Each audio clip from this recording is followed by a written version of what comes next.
Good morning and welcome to the First Unitarian Universalist Society of Albany.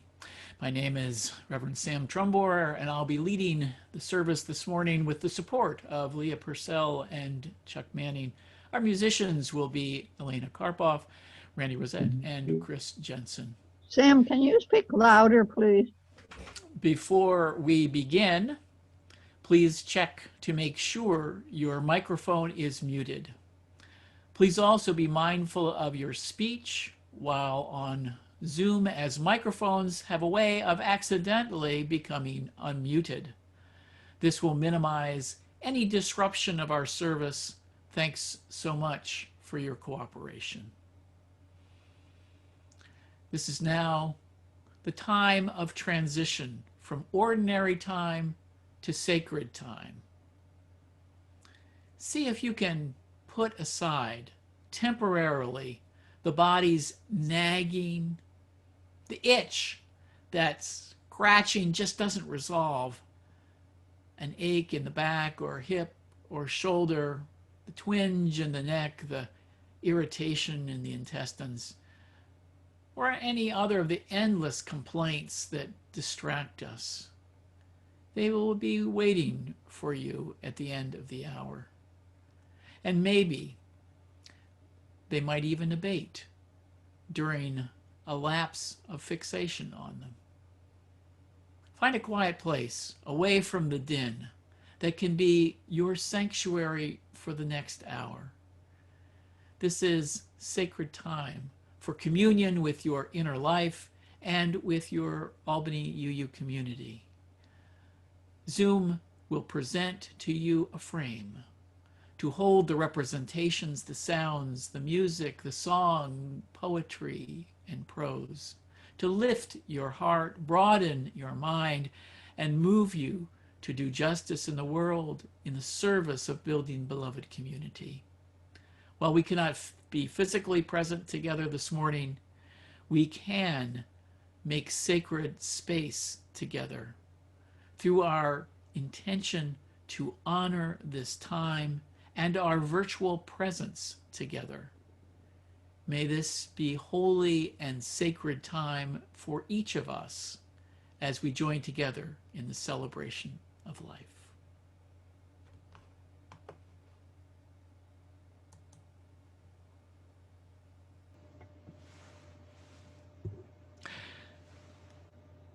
And now we'll have our chalice lighting. If you can read the words that you'll see on the screen.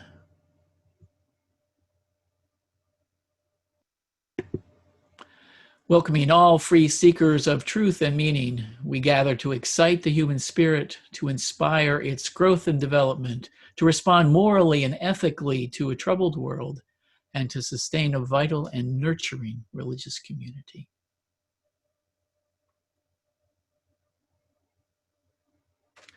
And let us sing together, Voice Still and Small by John Corrado, former minister of our congregation.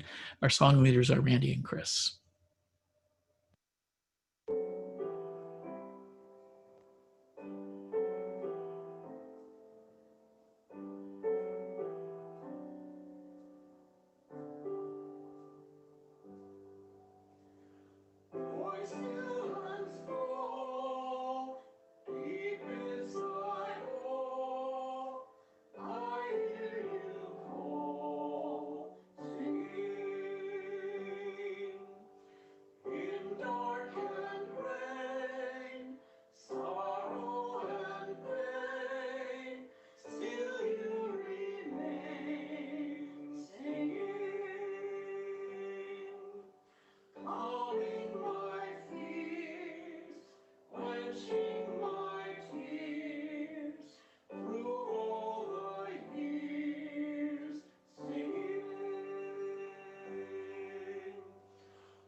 And we welcome to Albany UU the viewers who are joining us on Facebook.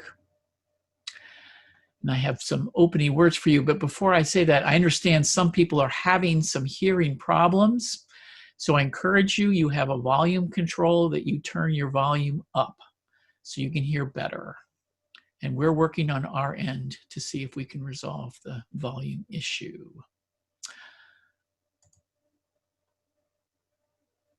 Unitarian Universalists honor the mystery of what exists beyond what we can physically sense. Science is unparalleled in its ability to help us understand the material world. UUism unreservedly embraces its most excellent empirical method.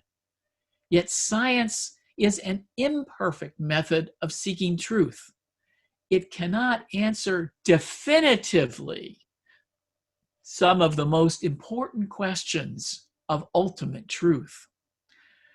Rather than choosing sides in the clash of religious belief, Unitarian Universalism does not assert answers to the ultimate questions. We encourage all of us to explore those questions for ourselves and come to our own conclusions. We declare values, like inherent worth and dignity of every person, but leave the theological support for that value open to personal belief.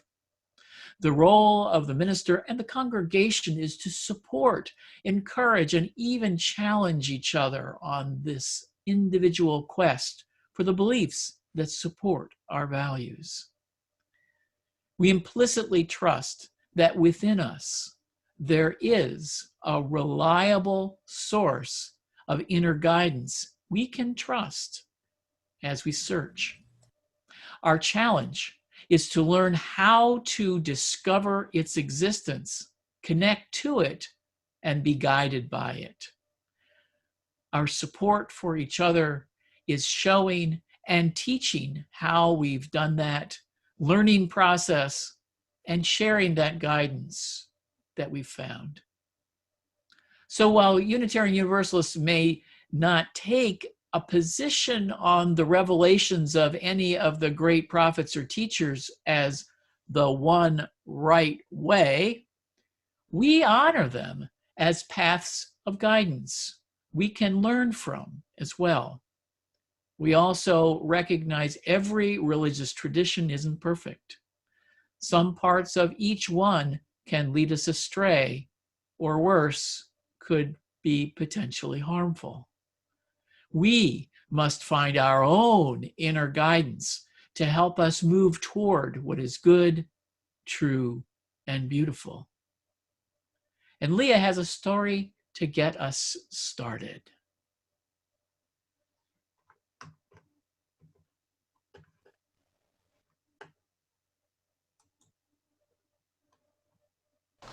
Our story this morning comes from our Unitarian Universalist curriculum, Tapestry of Faith, and it's a story within a story. It's about Henry David Thoreau and the prophet Elijah, and it's called The Still Small Voice.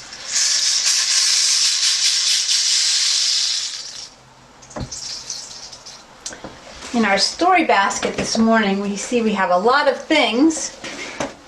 We start out with this green cloth.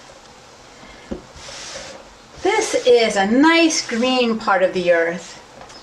It's a place with a forest and a pond. By the pond there's a little cabin, and about a mile away there's a town.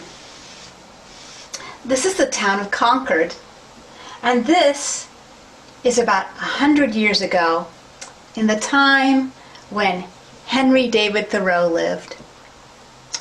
Now, Henry David Thoreau had built this cabin to live in by himself for a while. And of course, most of the townspeople thought he was crazy when he decided to live there. Why would a promising writer want to move away from everyone else to sit with birds and bugs for company. In fact, Henry enjoyed the company of Emerson and other thinkers who shared his transcendentalist philosophy. However, to him, the quiet of the pond and the animals and the plants that lived around it provided excellent company. And so he was sitting outside of his cabin one evening, just listening. And since it was 100 years ago, there wasn't any internet or television or even radio. There weren't cars or planes overhead. And still, Thoreau was listening. He listened even though it was a quiet night descending, with no ripples of wind on the water, and the birds had all roosted for the night. Still, as he was listening, he heard the splash of a fish breaking the water of the pond. He heard the rustle of leaves as a little mouse scurried among them. And he heard the flapping of a crow's wings overhead. As he watched the last rays of sun on the pond, Henry thought about one of the Bible stories about the prophet Elijah. Now, Elijah lived in a time thousands of years ago in a different part of the world that was dry and rocky. And in this story, Elijah was in a lot of trouble. And he had traveled many days through a desert and then climbed into a mountain cave to listen for what God wanted him to do. And while he was outside of his cave, a great wind whipped around the mountains, sending boulders crashing to the ground in the fury of its passing. But God wasn't in the wind. And after the wind, an earthquake rattled the mountain with a terrific rumbling. But God wasn't in the earthquake. And after the earthquake came a fire, sweeping across the rocks and brush outside the cave, and roaring and grand. But God wasn't in the fire either.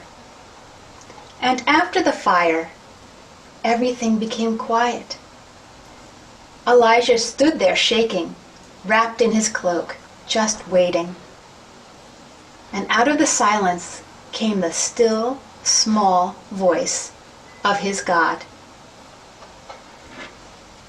Well, sitting outside the pond, Henry thought to himself, I'm not sure that I believe in that God of the Bible, the one who chatted with Elijah. But whatever God is, I'm pretty sure I know it better out here in the quiet than I would through people in town ranting and arguing. Maybe God is speaking to me in the small voice of the jumping fish, or the rustling leaves, or the flapping of birds' wings. Maybe I can hear God when my heart is still, and I can listen with my very smallest ear.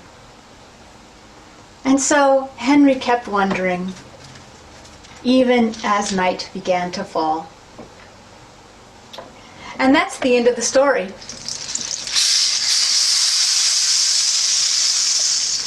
And I wanted to tell you this because as Unitarian Universalists, we can learn by listening too. Lots of us are able to go into nature and we feel the quiet and our minds settle there.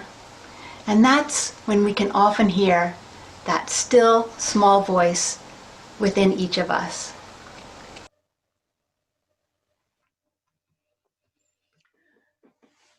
Thank you, Leah, for that wonderful story.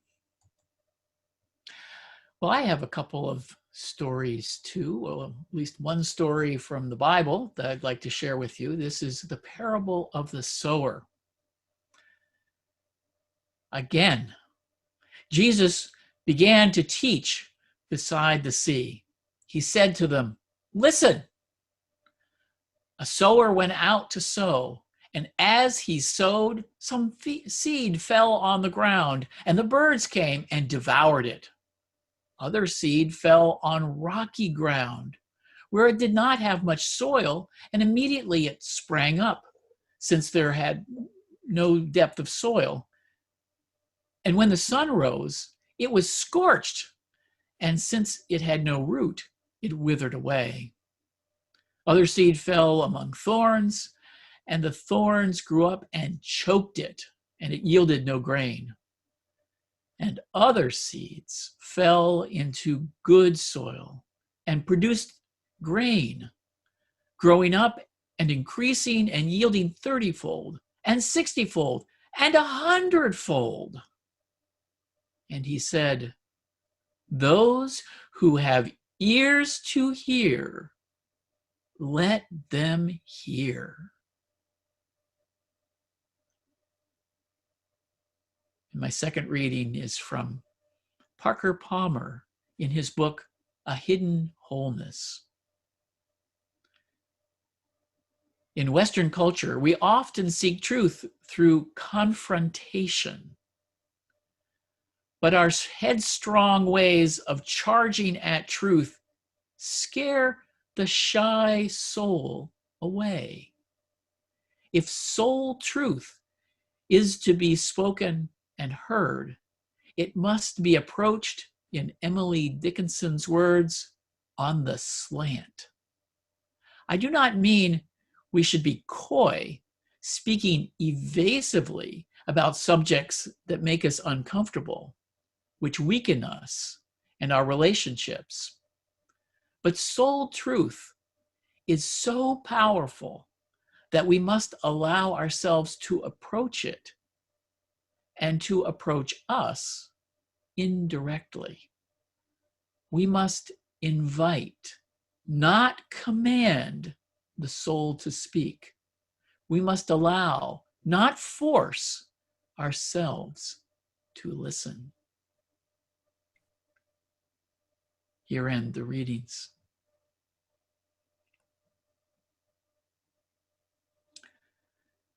My spoken meditation this morning comes from May Sarton. Now I become myself. Let us turn inward to receive these words.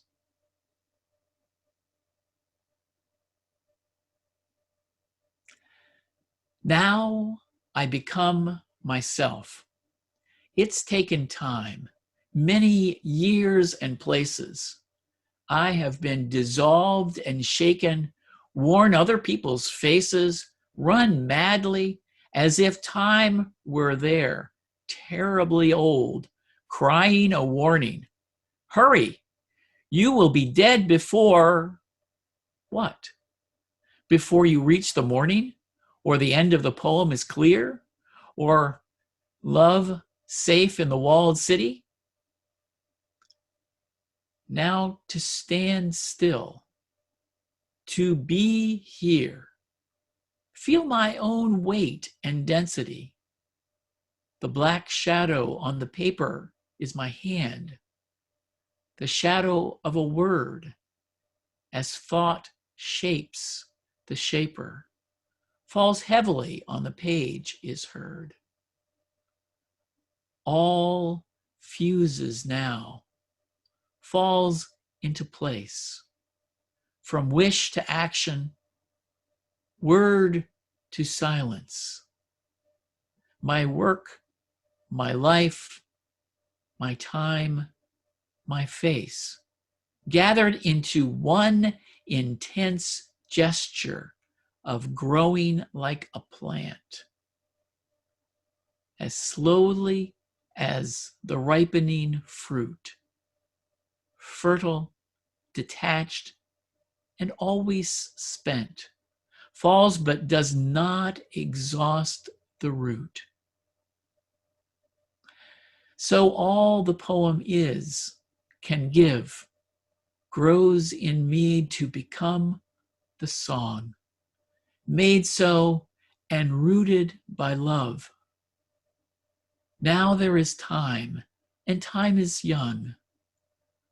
Oh, in this single hour, I live all of myself and do not move. I, the pursued, who madly ran, stand still. Stand still and stop the sun. Let us take these words and our own thoughts, reflections, and prayers into a time of silent meditation.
You're muted.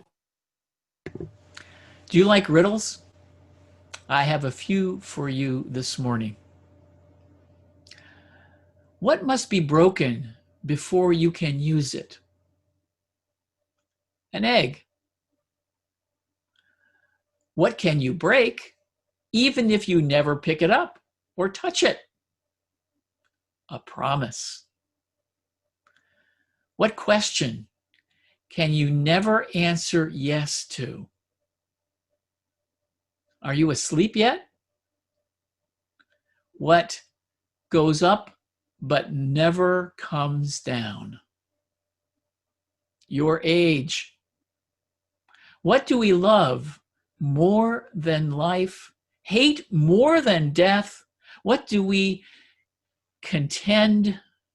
What do the contented desire, the poor have, the rich require, the miser spends, and all of us carry to our graves?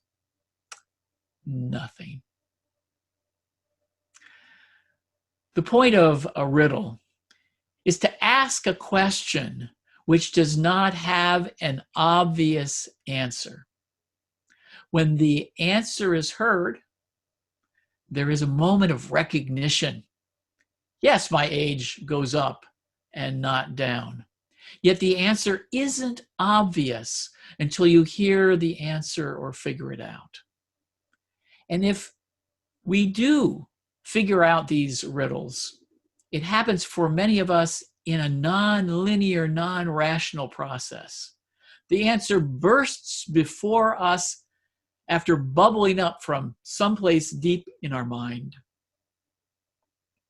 Today, we are after the intuitive process of what goes on below the surface of our mind.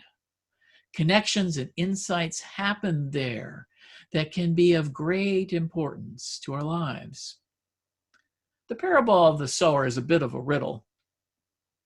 To any farmer hearing the parable, The concepts are transparently obvious. Of course, your seed will not grow if you scatter it on rocks or in thorns and weeds. If you just leave the seed exposed on bare ground, of course the birds will eat it. If the seeds fall on good soil, you'll get a good yield. Tell me something I don't already know. Then comes the challenge from Jesus. Those who have ears to hear, let them hear. Oh, this is about something else besides growing crops. Must be a riddle, an allegory, a metaphor. There is some hidden meaning. In the Gospels, when the disciples get parables like this, they are flummoxed. The disciples do not come from the ranks of the scribes or the Pharisees who have done textual study of the law of Moses and are adept at this kind of interpretation. The disciples are ordinary, illiterate folk and ask Jesus to interpret his words. The gospel writers give ready answers, but scholars doubt these are Jesus's words. The answers are tuned to the needs of the early Christian communities, trying to codify their teacher's wisdom. Jesus might have responded to their questions with the comment, "What do you think it means?" and drive them to come up with their own understanding. I imagine he would want to teach them how to find their own inner resources, their own ability to do their own interpretation. Jesus, in this way, wouldn't be so different from following the Socratic method that uses questions to encourage that inner exploration of truth and meaning. The Abrahamic religious traditions delight in digging into story or prophetic revelation to unearth deeper meanings hidden behind the words. Scholars compare different scriptural sections to deduce even more meaning by holding multiple texts next to each other. Their faith in the value of this interpretive method comes via the holy source of those words, either from the mouth of God or God's prophets, captured in the teaching. The story of Elijah standing at the mouth of the cave and seeking a message from God gives us encouragement that we too might experience that divine voice within us as a still small voice too. Another way Jesus may have used parables is the way Zen masters use koan stories. These stories are given as a meditation practice to students. They struggle with them, seeking deeper truth and meaning in those stories, and then bring back their interpretation to the teacher. If their answer doesn't satisfy the master, he rings his bell and off the student goes to try again. What the Zen master is seeking is to help the student break through their analytical habits to open an intuitive, more immediate understanding of the koan. This intuitive dimension of existence is quite troubling for many of us. Not so different from the frustration of the Zen student getting dinged again and again by the master. I imagine the disciples having that same problem with the parables of Jesus.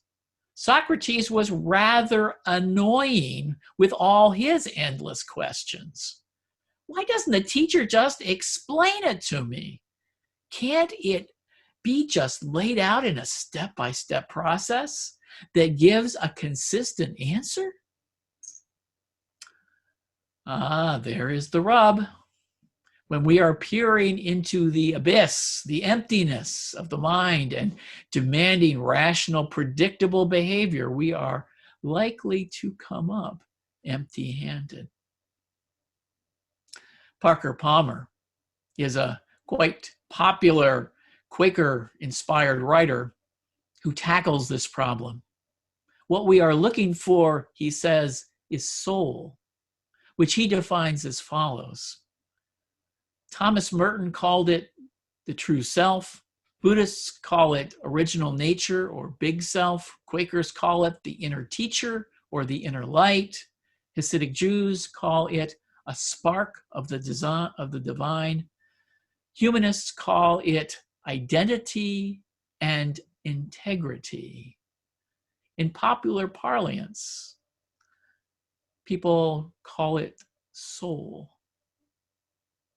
In the Quaker tradition, friends sit together in silence, waiting for the Holy Spirit to speak and enter to them and direct their minds toward the truth of the moment.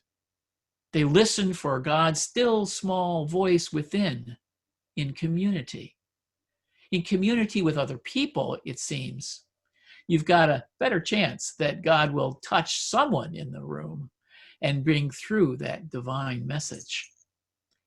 Meaning Matters and Wellspring have this as part of their design. In the intimate community of a small group, the shy soul can be coaxed to come forward. As Parker Palmer describes it, we must invite, not command the soul to speak. We must allow, not force ourselves to listen.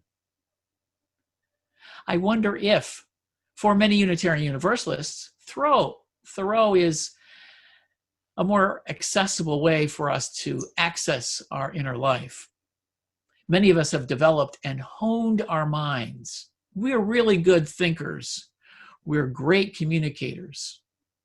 We know how to plan and get things done. It's hard for us to step back out of our busy lives and push pause.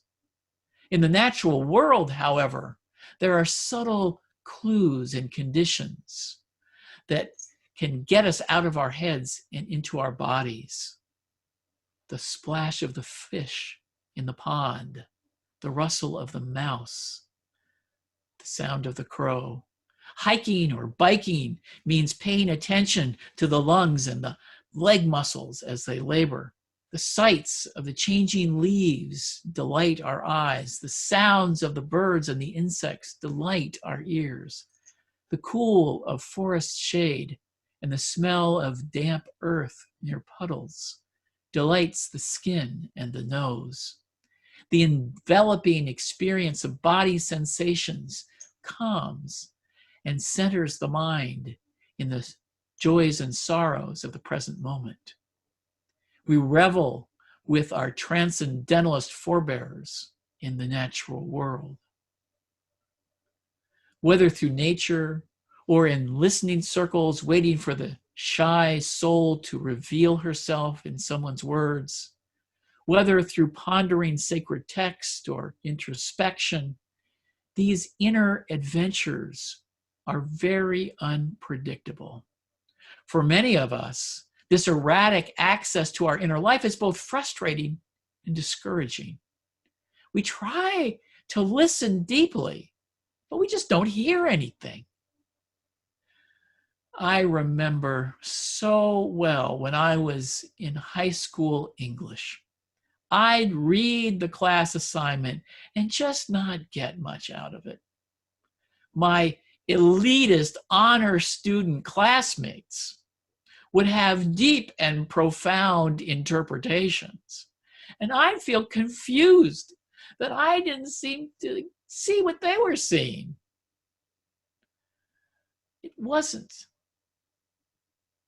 I wasn't able to figure out the code and unlock the author's secrets.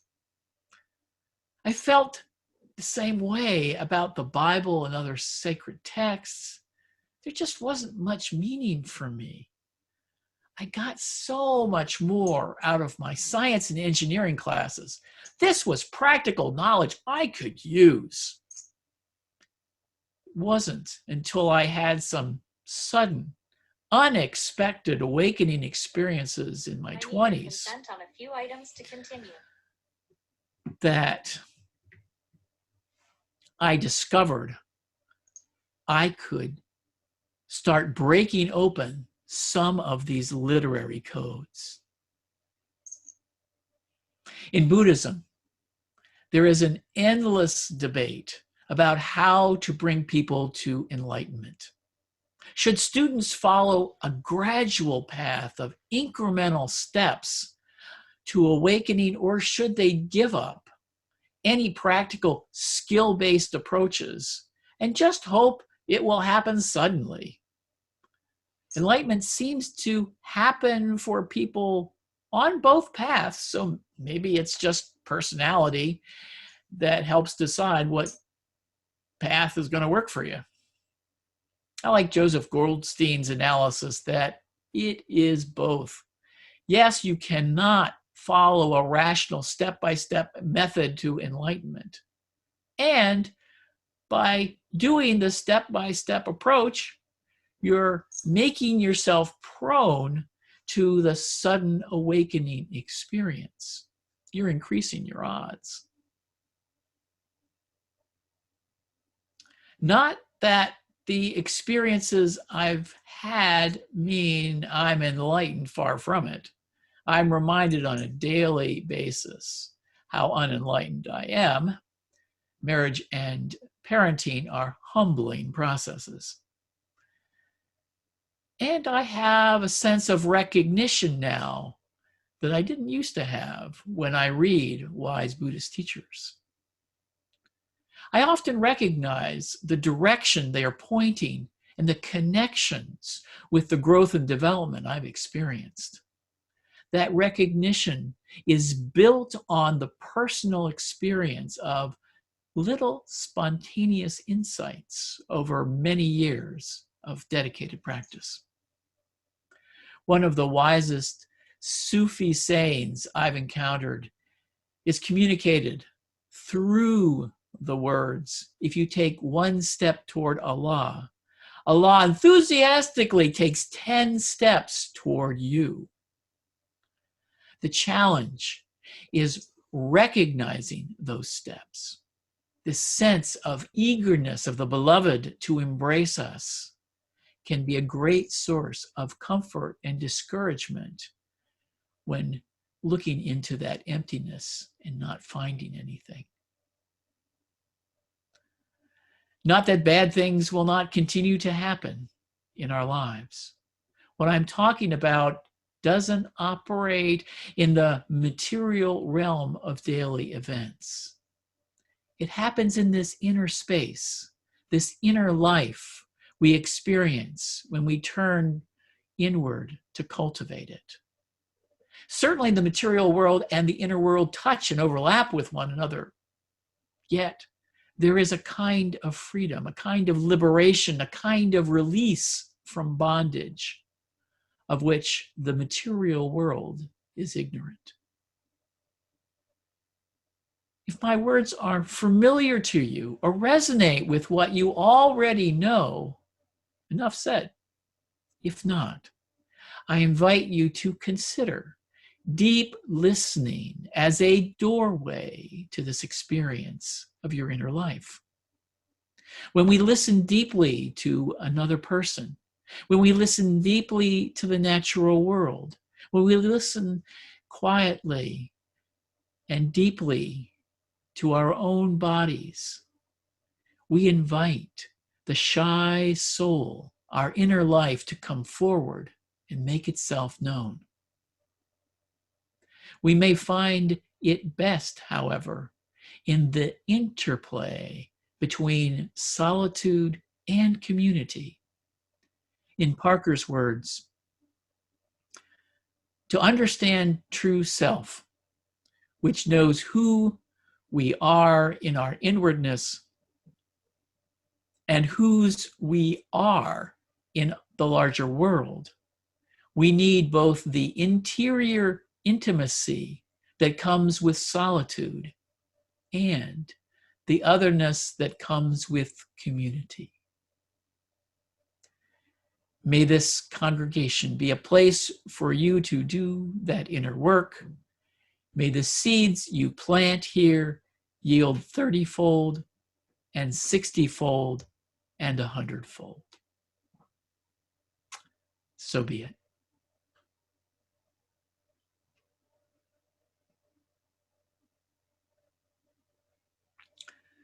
An important way we celebrate life each Sunday is by offering an opportunity to practice generosity. Members and friends support our congregation with an annual pledge paid throughout the year. Another way to support the good work of our congregation is by making a generous donation via one of the options shown in this next slide. You can click on the tiny URL link in the chat window to contribute, or you can send a text to the number shown on the screen. The examples on the slide show how to label your text to indicate the amount and the purpose or intent of your gift.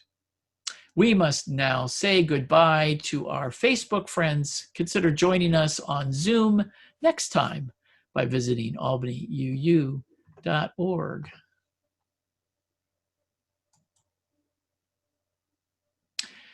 And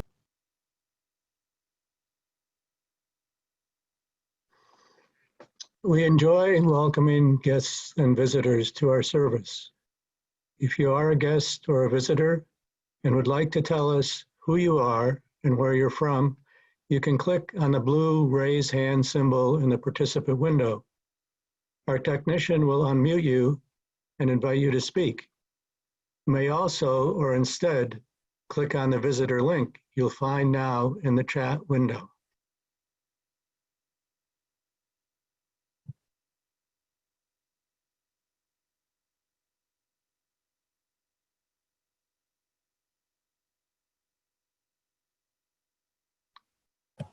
Any raised hands? I see none. Okay.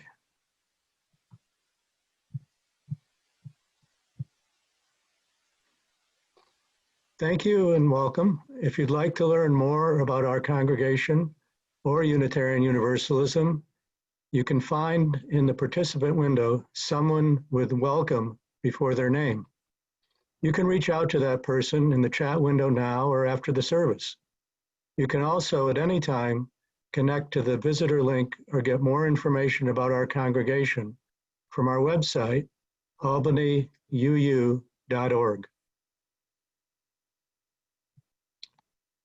We welcome the chance to greet each other. In our Zoom format, this is done through virtual breakout rooms. You can say hello and share your name. This will last about 90 seconds, and then we'll come back together again.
Well, we're in our own breakout room. All right, I'm just getting ready. Doing? All right, so far so good. Now I got to do read alouds, which is always an interesting thing. But so far we'll see. Good. I have a system. Two of them came in really early, but I have those down, so that's all right. Yeah, I saw that too, so that's good. Yeah. And by the way, for anybody who doesn't know, I'm Tammy Hathaway. I'm the church administrator and also double as an usher this morning. We have several more ushers, and part of our role here at the church is just to greet everybody, make sure videos look appropriate, and just overall online safety and support. Oh, there's a whole, I didn't realize I was in a gallery view. I didn't see all these people out here. They're all here.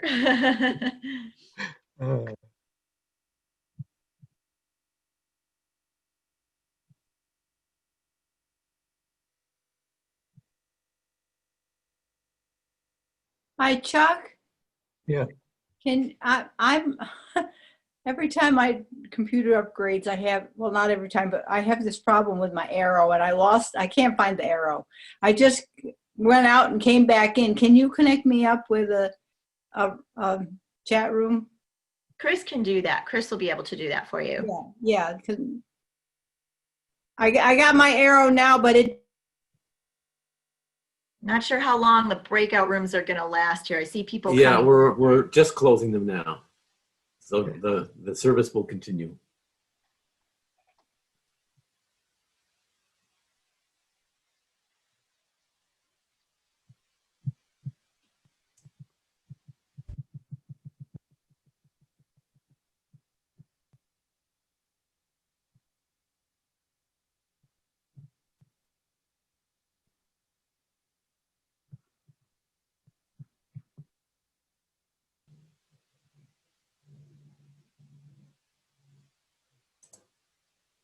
Joys and sorrows, you're on. Okay.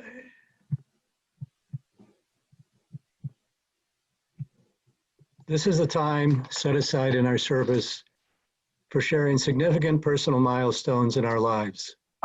If you'd like to share your joy or sorrow with us, there are still several ways you can do that. Please remember they can be shared at any time on our website. We'll read first those that have been submitted over the past week.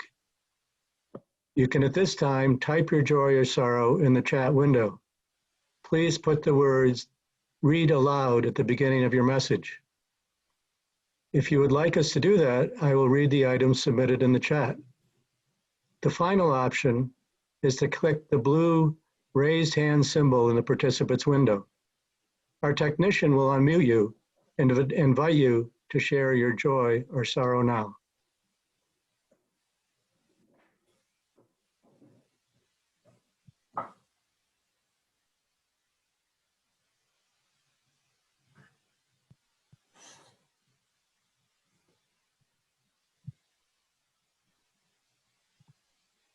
Okay, Chris, do we have any hands?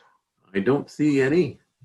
We had one from last week where John and Peg Sherman had shared a concern about their longtime canine companion having passed away. They did share that, but it will go out also in the weekly.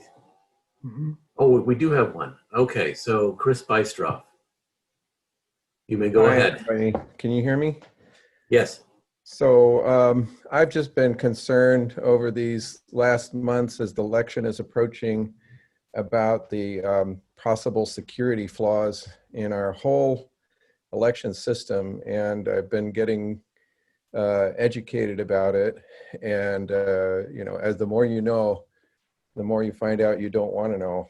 So it's like a fear that I wanted to share because, you know, if you don't share it, it just festers in you that there's going to be some very strange things happening this coming November, and we're going to have to invest energy in figuring out how to fix it in the future. But I'm encouraged that there are now documentaries coming out about this. So some things about election hacking and security are finally getting mainstreamed.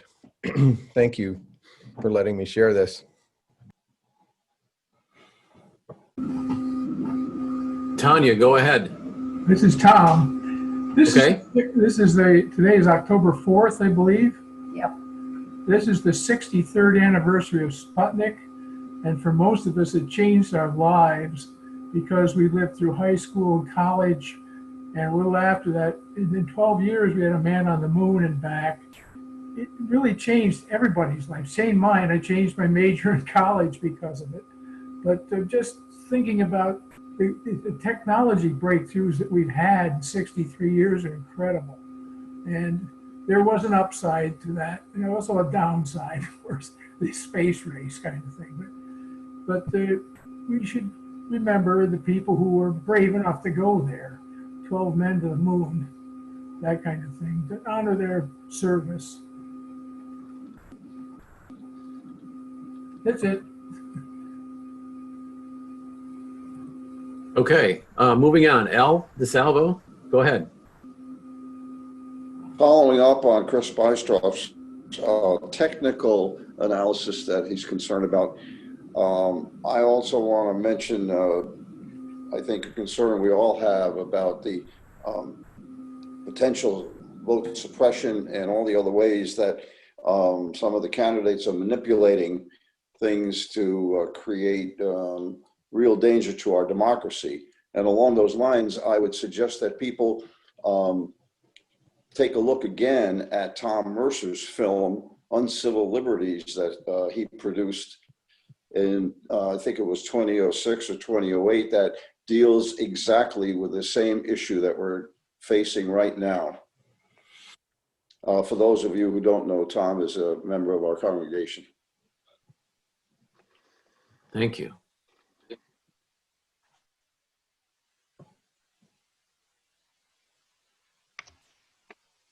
Okay, we ready for the read alouds? Yes, go ahead. Okay, from Shannon Simpson. Thank you to everyone who have donated food, prepared meals for us, and has spent time with my nephews and I. We are thankful. And there's a read aloud, came in earlier from David and Martha Musser. My joy is the help that our congregation has provided Send this. I thought you just put to, enter down. to Sheridan Preparatory Academy. Most recently, Sandy Stone has provided 100 child-size masks and 30 adult masks to Sheridan. And then one more from Tanya Hodelin. Tom is having testing of his heart at St. Peter's tomorrow morning to find out the reason for his tiredness.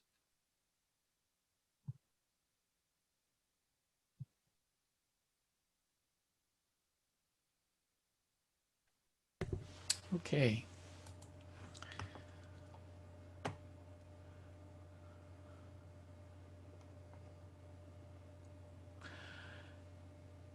For all these joys and sorrows that have been left unspoken, let us hold all that we've heard and felt in our hearts. And let us turn inward again. It's been a tough week with the presidential debates, being stressed by 90 minutes of arguing and confrontation, and disciplined and restrained response by Biden with occasional flashes of anger and contempt. Our anxiety has been stoked by the president's message to white supremacists to stand down and stand by, and an unwillingness to accept any outcome but his reelection. November, as Chris was saying, is looking a little scary right now. And the next day, the president and the first lady got the coronavirus that he mocked Biden for protecting himself against by wearing those big masks.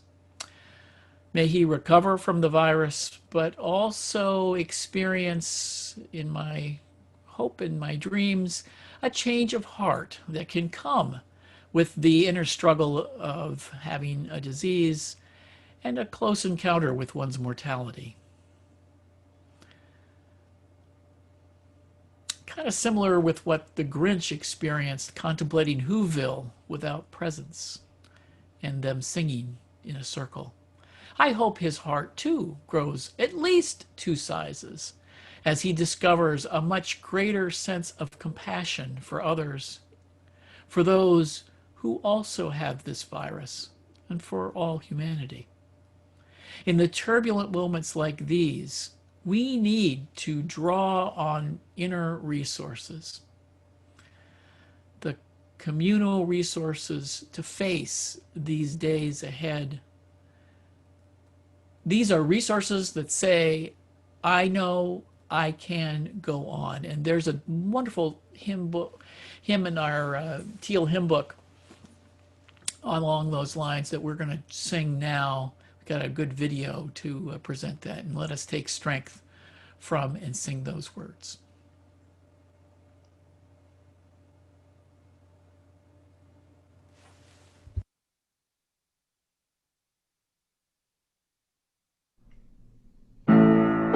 And let us extinguish the chalice with these words that will appear on your screen. We extinguish this flame, but not the light of truth, the warmth of community, or the fire of commitment. These we carry in our hearts until we are together again.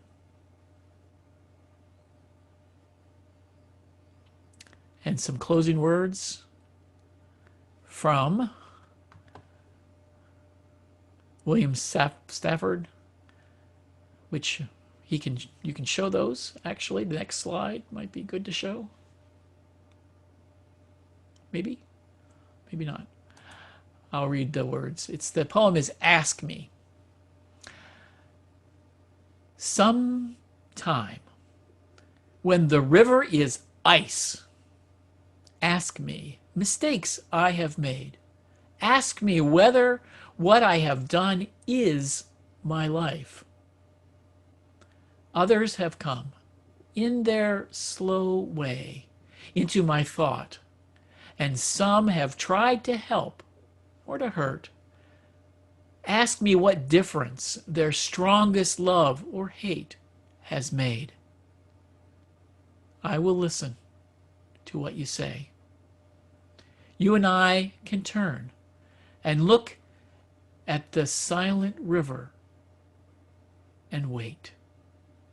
We know the current is there, hidden. And there are comings and goings from miles away that hold the stillness exactly before us. What the river says, that is what I say. Go in peace, make peace, be at peace. And our thanks go out to Krista Navis, Tammy Hathaway, Amy Jameson, Don Odell, who are our ushers today, our pastoral care associates, our Chuck Manning and Randy Rosette, welcomer Elizabeth Barbarian, and musicians Elena Karpoff, Randy Rosette, and Chris Jensen, our office support, Sapphire Correa, and technical support today with Chris Jensen. And we have, as usual, some announcements.